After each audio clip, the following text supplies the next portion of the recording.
Hello, and welcome back to another episode of Critical Reactions with your host, Bryan. We're going to finish today up with a special selection, which is where one of you tell me exactly what it is I need to check out. If you have your own song you'd like to submit for special selection, you can find a link to do so in the description below. Today's comes at us from Volume Drinkers. I'm requesting a song called Ladies and Gentlemen, We Are Floating in Space by the band Spiritualized. There are two versions out there, but if you want to hear the version that Spiritualized intended it to sound like, listen to this video. I think this version is technically the better one, but the original is my personal favorite since it was the first one I heard. The story behind there being two versions is very interesting, but I'd rather not tell you why since it might spoil what happens in the song. Thank you. Alright, so let's get into this. We have, ladies and gentlemen, we are floating in space. Something interesting about this title is that, unlike most titles, only the first word begins with a capital letter. It reads more like a sentence than a song title. I don't know what that means, but it's definitely standing out to me. Alright, let's dive into this, see what Spiritualized is bringing to the table.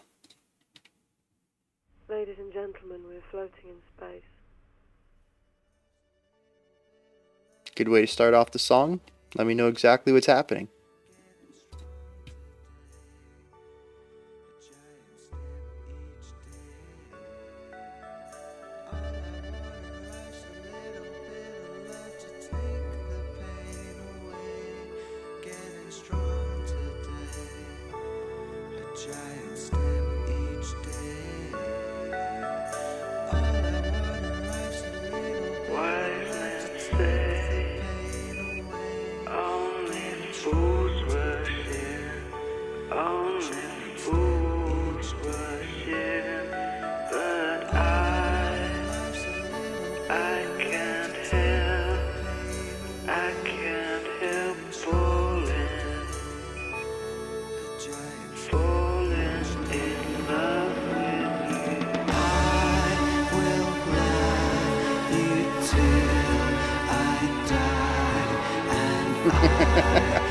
Really?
There's so much going on at any given time.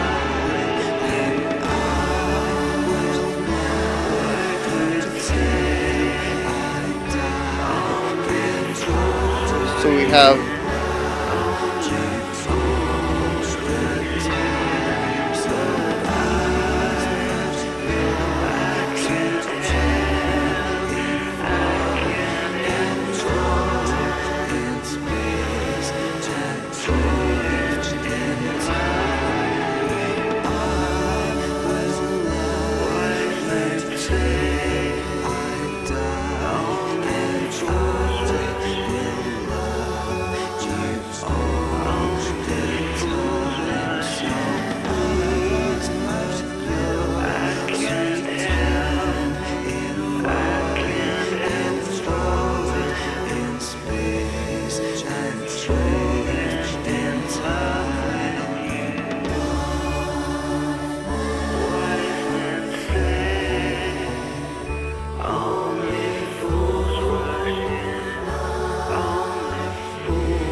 how do I simultaneously have so many thoughts about this and also my brain just completely blank?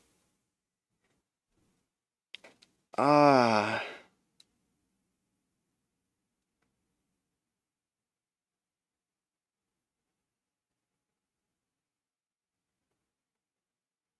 okay. So let's just get the elephant out of the room first. This is based off of Pachelbel's canon. I didn't really pick up on it with the right vocals or the left vocals, but when the center one came in, it was clear as day, utilizing the same chord progression found in Pachelbel's canon. Um, and you might not know that it's called Pachelbel's canon, but it feels like that's a song just everybody knows. If you go listen, just YouTube Pachelbel's canon in D, and just listen to it, and you're like, oh, I know that song, right? It's a huge song, and you might have even recognized something in here, and you're like, man, it's familiar. What is it? The tip of my tongue. It's most likely Pachelbel's canon. That is the biggest influence I can see in here, musically, right? Like I said, the chord structure is taken chord for chord. I would even say that, well, actually, the 3/4 time signature is also from Pachelbel's canon, and even the ba ba ba, where you have the emphasized note and then a lighter one and then an emphasized one, and that sort of rhythmic pattern straight from Pachelbel's canon as well. This is just really like they took Pachelbel's canon, put words to it, and then tossed ornamentation all around it. um and kind of stripped out the melody from Pachelbel's canon. Just took that core melodic, core chordal idea, the core chordal idea. Oh man, sometimes words. And like just because of that right there, I really don't know how to approach it because that's such a unique way to go about making a song. Take something that you enjoy, steal it completely, and then put your own spin on it. And like when I put it that way, it really isn't that interesting. Right? What's the old adage? Good artist borrow, great artist steal. We copy our influences into our music. Like that's how all art works. It's not just music. It's visual arts. It's novels and stuff. We wear our inspirations on our sleeves. We are constantly reinterpreting works that have had an impact on us.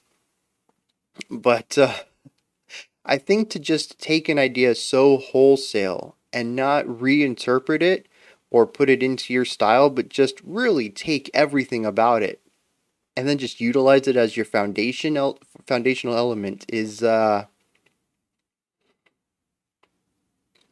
that doesn't sound too unique. I don't know. It really felt like a one of a kind song when I got done listening to it, and the more I think about it, I'm like, yeah, this is just every other song out there. This one's just more blatant about it, I think, which is what makes it stand out. It's very obvious where its inspiration lies. Now that we got that out of the conversation, got that taken care of. There's something really interesting here in that it's a song that deals with layers that weave in and out.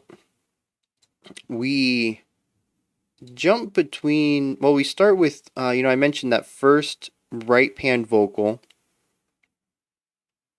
and it had an instrument line to it. I don't remember what it was. It might have been that whoa, whoa, whoa, whoa, whoa, whoa, whoa, whoa, whoa, that really wobbly um, synth sound. Most of these were synth sounds, right?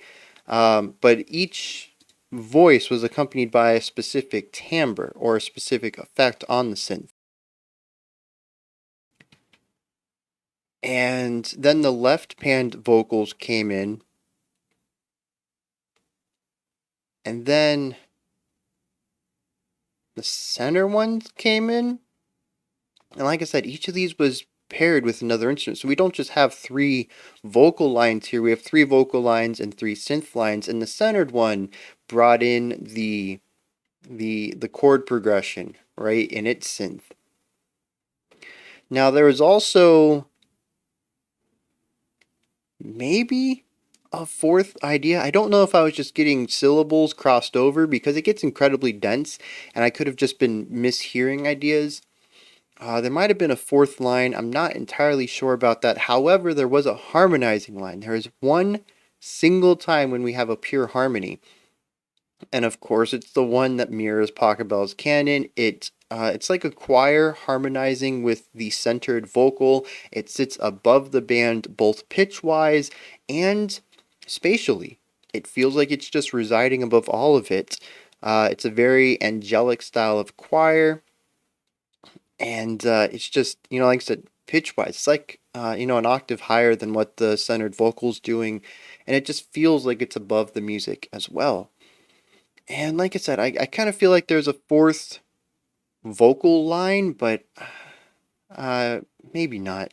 Maybe I was just getting things mixed up. Um, but yeah, I have no idea what really any of them were saying because usually there was more than one going on and they're all the same timbre. It's all the same vocalist, and a lot of it just kind of blurs together for me. I really enjoy how it's spatially separated, though. It really helps these three sections stand out a bit. Um, if you really want to listen into what they're doing, they've spaced it out that way so you can.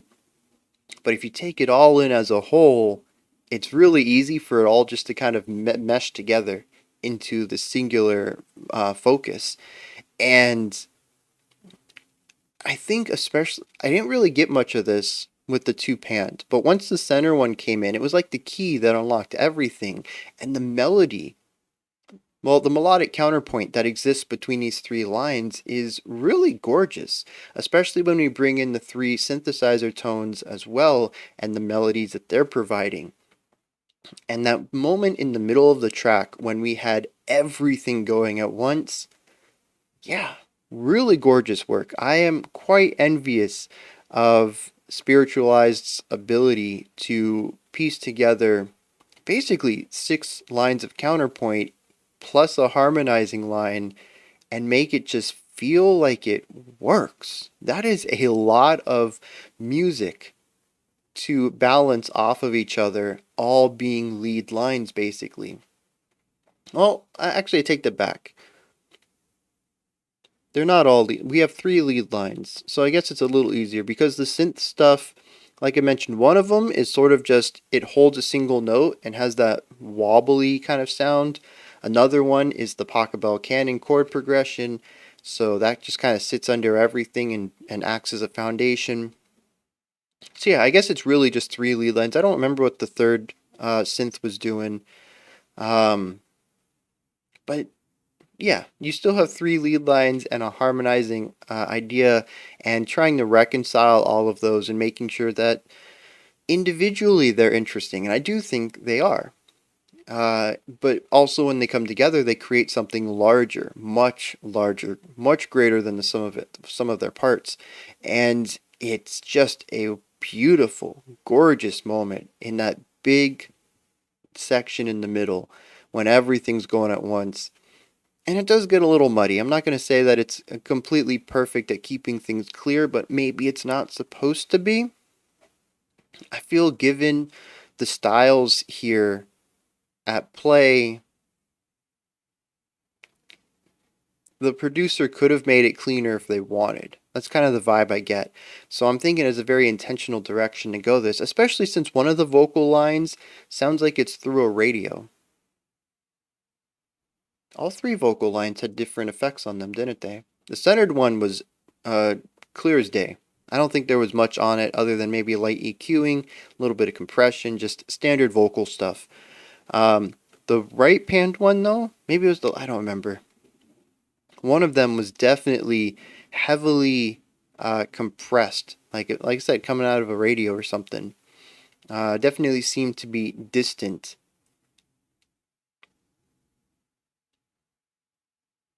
Yeah, just a lot of great ways of separating things spatially, auditorily, but also allowing them all to exist in that big moment in the bit in the middle. This is just a really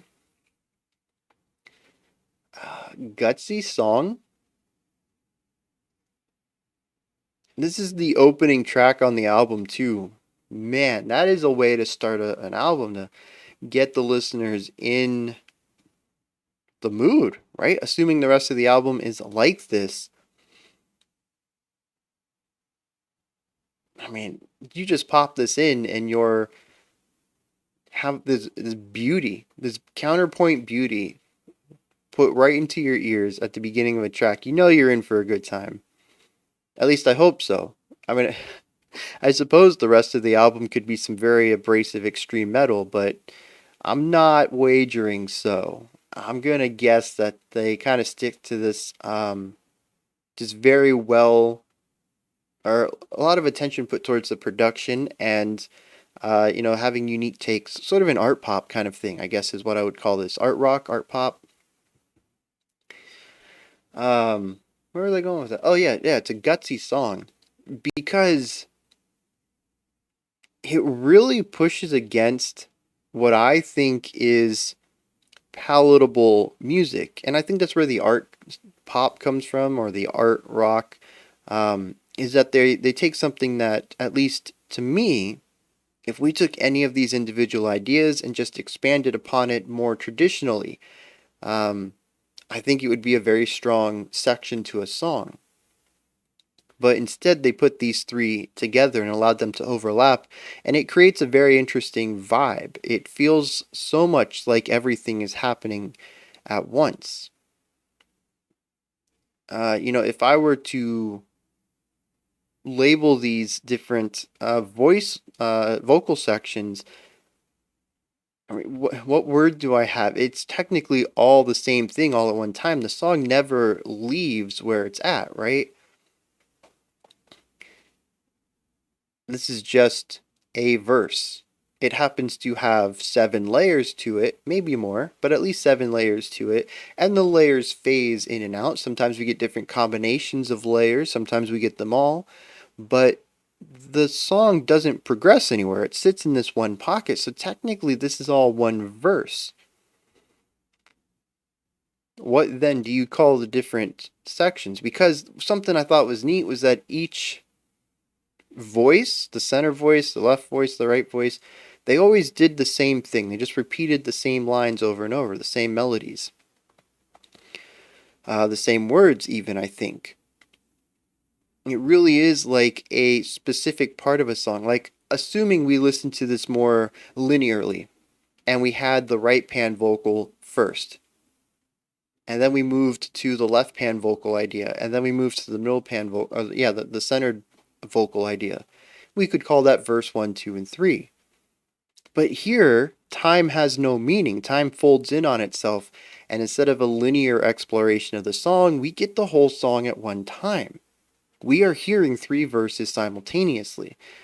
It's and I think that's what I think kind of makes it gutsy. It's an interesting idea, and I'm kind of hoping that time shows up a little bit in here because that's what it feels like to me. It feels like like I said, time folding in on itself, or maybe even dimensions folding in on itself. This could be 3 versions of the song if the band had taken different routes in time. Different decisions lead to different ideas for the song, and we have 3 parallel universes where all of these lyrics were utilized in one of them, but here we have a multiverse overlapping idea where every universe's ideas come together. I don't know. I like the time one better. I feel like it's a little neater.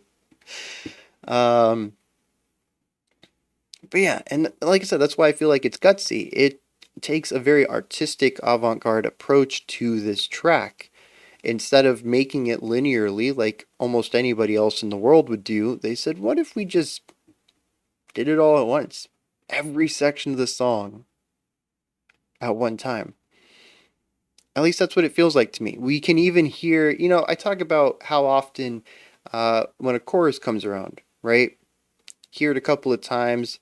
I like variation on it. either add a variation to it every time or add a variation to it on the final time the chorus is around.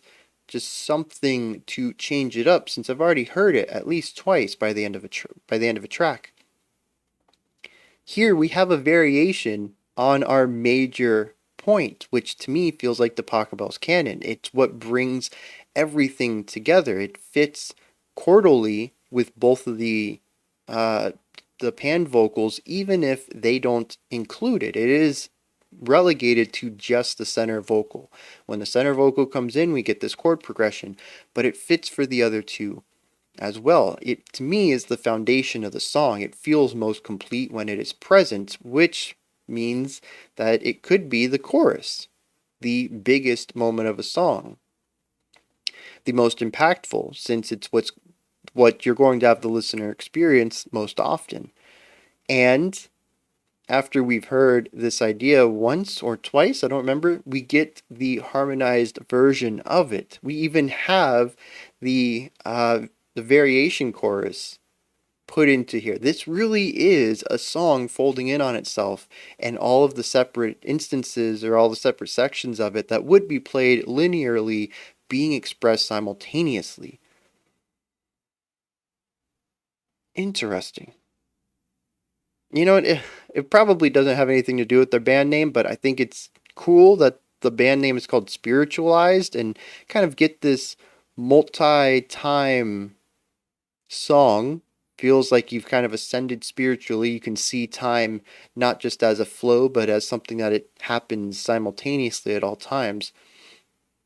But also the idea of ladies and gentlemen, we are floating in space, kind of puts me into an idea of floating in space, right? And just losing sense of time. The stars pass by you, but you don't really move at a fast pace, and even if you did, there is plenty of distance between you and other planets and moons. It would take forever to see a landmark while traveling through space, but especially floating through space. I think that has a lackadaisical element to it. You don't have a direction, you don't have a momentum, you're just being. Time can lose sense in that idea. And this, once again, like I said, I hope when we dive into the lyrics, time is brought up in some manner because of that. Both the song itself and the title of the song seem to induce an idea of lost meaning of time. I don't know. Let's get into the lyrics here.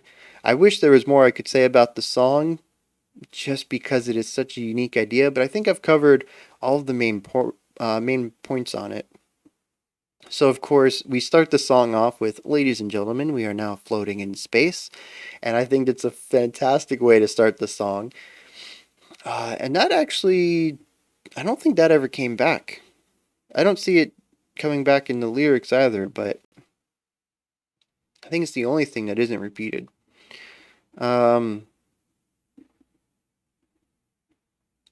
So this set of lyrics does have verse 1, verse 2, verse 3. So I'm going to assume that these are the different voices, right? Verse 1 says, "All I want in life's a little bit of love to take the pain away. Getting strong today, a giant step each day." All right, I mean, that's pretty straightforward, right? This dude is hurting emotionally, and they think that love is going to fix that. And it's probably true. I mean, being loved is a very natural human need. Getting strong today, a giant step each day. I'm not quite sure how they work into it. However, the giant step, we're talking about space. I'm already thinking about that. Um, Going back to, was it Neil Armstrong who said that when he landed on the moon? Small step for man, giant leap for mankind, something like that. Uh, Although giant, I don't know, it kind of alludes to it. It might not, might not have been intentional. Now that I'm seeing its giant step, since that kind of brings both parts of the line together. Wise men. Oh, this is verse 2. "Wise men say only fools rush in, but I can't help falling in love with you." Interestingly, this is broken up. It says wise men say only fools rush in, but I can't help falling falling in love with you. There's this stuttering pace to it that is quite the opposite of the very straightforward verse 1. Interesting. And again, I think it's pretty self-explanatory, talking about someone falling in love with someone else and possibly rushing that relationship or rushing the development of these feelings. Verse 3 says, I will love you till I die, and I will love you all the time, so please put your sweet hand in mine and float in space and drift in time. All the time until I die, we'll float in space, just you and I.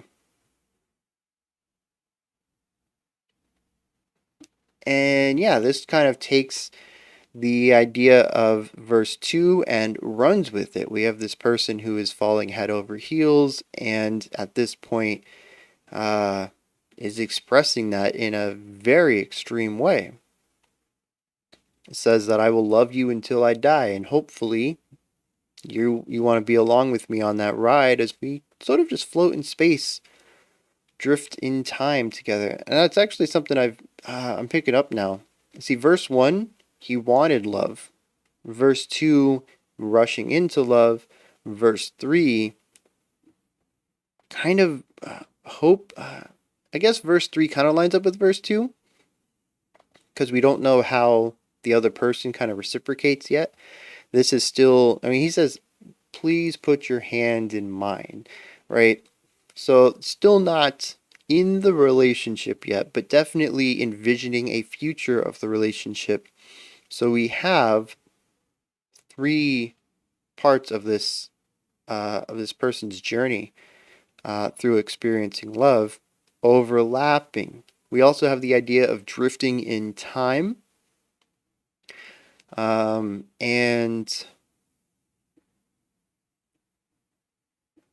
maybe that's it so far.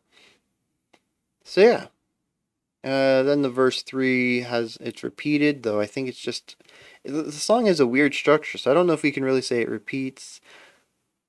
There is a fourth verse. Baby, I love you today. I guess that's what you want. And I don't know where we're all going. Life doesn't get stranger than this. It is what it is. And I don't know where we're all going to. Everything happens today, and we're out here in space. And I don't know where we're going. But baby, I love you today. I guess that's what you want. And I don't know where we're going to.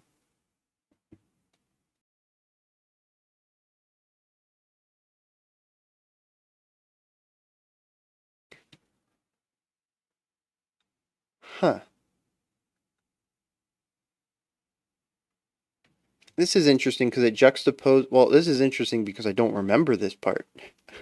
I mentioned I kind of caught on to some ideas that sounded a bit unique to me, but I kind of dismissed them as just the conglomeration of the other three verses kind of mixing up in my head. But the other three verses, I'm like, okay, I kind of remember, this phrase or, these few words together. It's really hard to hear them all separately, but, little lines I picked out. I don't recognize any of this at all. Was this even in the song? Was it buried? I don't know. But I think it's interesting if it was buried, and that's why I didn't pick up on it. Maybe it happened during the big explosive part, and maybe this fourth line is what made it feel so big, even though it was kind of buried in the mix. But what's interesting is that the first three verses are all very confident. Verse 1, all I want in life is love. It's a very direct statement and speaks to the wants of the narrator. Verse 2 speaks to what the narrator is doing very concretely again. Wise men say not to rush in, but I'm falling in love with you. Head over heels. Can't help it. Very direct, very certain. Verse 3 is also very certain. I'll love you until I die. That's the opening line of it. Everything else is just as certain. We will float together, all the time, until we die. We'll just float in space, and that's fine. But this verse 4 is questioning. I love you today. Interesting. Bringing up today. Another time idea. I guess that's what you want? I don't know where we're going. Life doesn't get stranger than this. It is what it is. I don't know where we're going. We're out here in space. I don't know where we're going, but I love you today, and I guess that's what you want. There's a lot of uncertainty in this final verse. And it's interesting if that is buried under everything else, if that isn't some sort of underlying uncertainty in the narrator in the middle of this relationship, because this verse 4 does seem to be in the middle of a relationship, unlike the other verses which were before the relationship. We have wanting to be loved, seeing somebody and falling head over heels for them, and then talking to them and asking them out, right? All of it very forward and direct, though. I will love you until I die. Please go on a date with me? Like that. That's a bit of a red flag. That's not how you ask somebody out. Um, yes. Then we get to verse 4, though, and it seems we're in the middle of this relationship. I love you, and I guess that's what you want.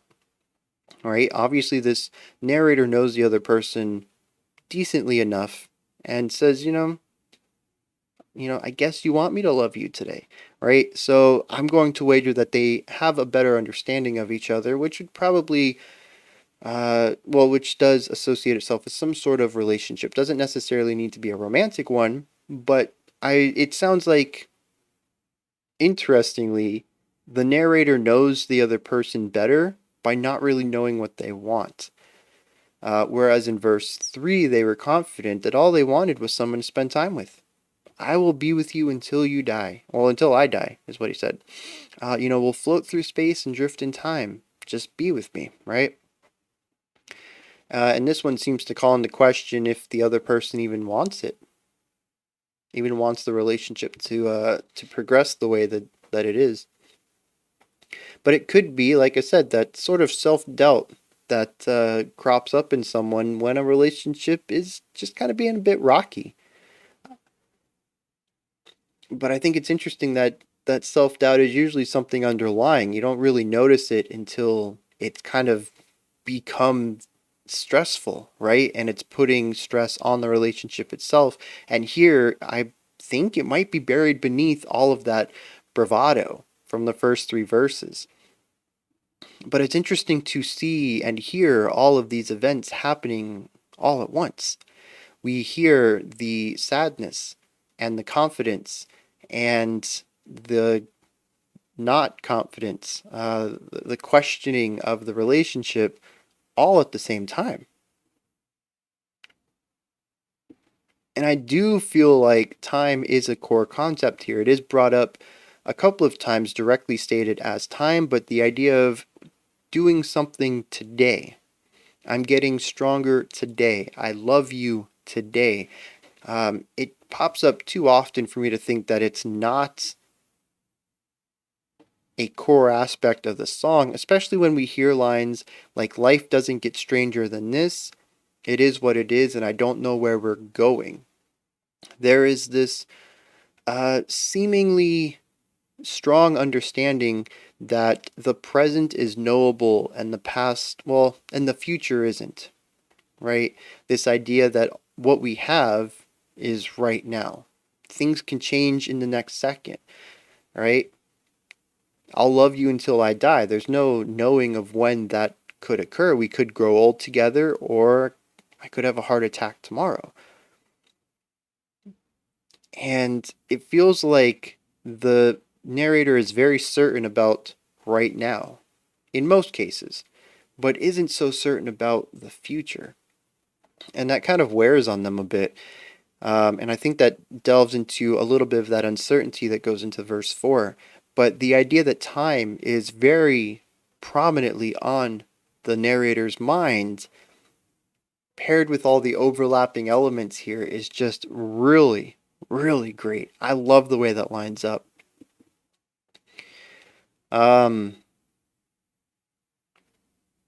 Yeah, I don't know if I have anything else to add to that. I think it's rather straightforward song lyrically that has some really great moments in it, built on a fantastic musical structure that really emphasizes some of the themes that they're exploring.